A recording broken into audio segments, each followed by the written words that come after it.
Man who survived 76 days at sea reveals the one thing that kept him alive. But before we start, please make sure to subscribe to Did You Know and hit the bell so you never miss an upload from us. Also, leave a like right now. Sailing is a wonderful adventure that a lot of people spend years of their lives doing because it's their passion. Their relation with the oceans and seas is unbelievable. These are the people who love exploring and adventuring.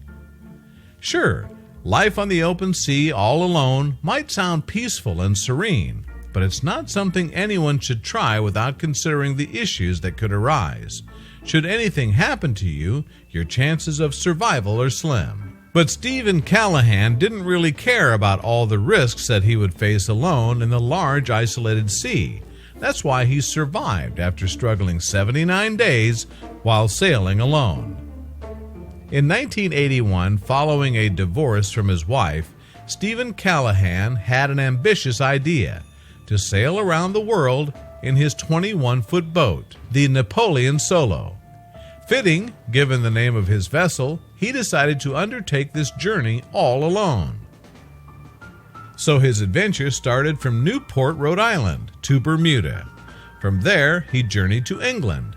Then, finally, he made his way to the Caribbean island of Antigua, where he joined a group of sailors in a single-handed, sailing with only one crew member race.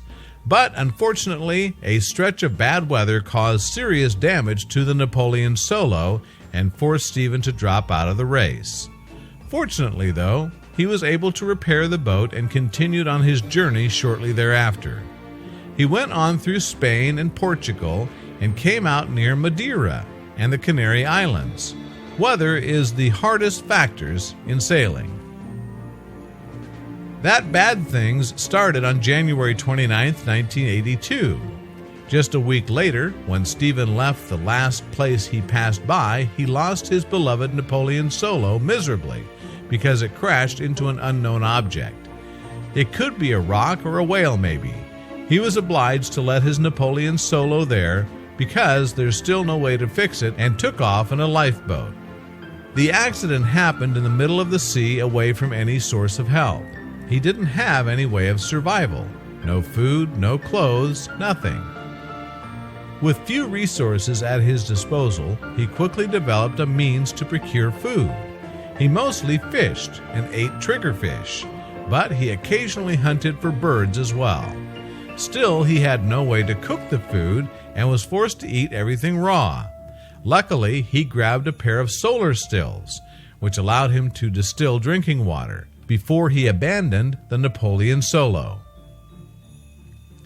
2 weeks passed and Steven was still stuck, until he saw a big ship. He tried his best to make them notice him, but he couldn't, and that was when he really lost hope, and he couldn't resist anymore, not just physically, but also because his small lifeboat started to get ruined. For the next 10 days, Steven struggled to keep the boat afloat while simultaneously attempting to repair it.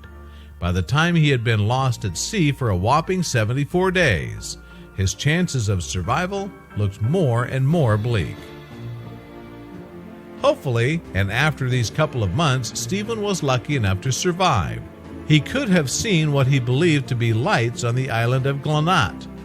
A group of fishermen saw his small raft and they successfully rescued him and brought him to the island just off the southeastern coast of Guadalupe. Somehow, despite all of the odds, Steven had survived. Later, he went on to write a best-selling book and to speak all around the world about his experience and struggle to survive at sea. It's wonderful how a hard sailing adventure could make Steven more thoughtful. Not only Steven, but generally, when we really experience something, we obtain more information about a lot of things.